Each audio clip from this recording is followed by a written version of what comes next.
I'm Adam Beasley, and this is your Miami Herald Dolphins draft preview. Now look at these jerseys. Bob Greasy, Mark Clayton, Mark Duper, Larry Zonka, Dolphins greats, all came through the system. Well, the Dolphins need to find the next greats. That begins Thursday night with the NFL draft. It's the 51st draft in the team's history, and they've got a lot of options. They have a lot of needs.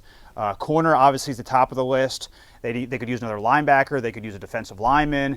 They could use a running back. So there are many, many ways in which they could go, and it's up to Chris Grier to prioritize. He is running the board now for the first time. Yes, Mike Tannenbaum is his boss, but Chris Grier is the one who will be making the decision, who will calling in the picks, calling teams to trade. It's his draft. Who's he going to take? Well, that's the great question. We don't know.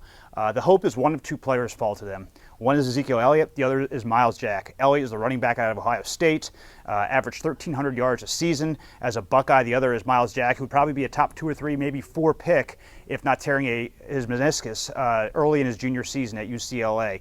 But either at 13 would be absolute value, and to be honest, they could probably move up a few spots if one slides. Those are the top 2 guys I see them taking. If not, if neither is there at 13, what do? Well, one option is moving back. As I mentioned, they have some needs on this team.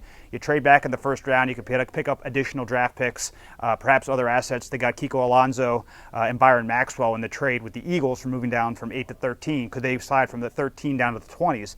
If they do so, maybe it's a better spot to take one of the corners that would be there. I think Vernon Hargreaves would be an absolute steal at 13. I don't know if he'll be there at that point, the Florida Gator. But they do need corner help, as I mentioned. 2 other names to watch. Eli Apple from Ohio State and William Jackson III from Houston. Are either of those guys worth the 13 picks? Some draft insiders say they are, but they'd be better off taking in the 20s, as I mentioned, a trade back. Really, anything could happen. It's going to be an exciting evening. In the last few years, we've had a good idea of who the Dolphins were targeting. We knew they wanted Ryan Tannehill. We knew they wanted Devontae Parker, and we knew they wanted Juwan James. Now, they could go in many different ways. It speaks to the depth of the draft, but it also speaks to their many needs in this team. It should be a fascinating Thursday night.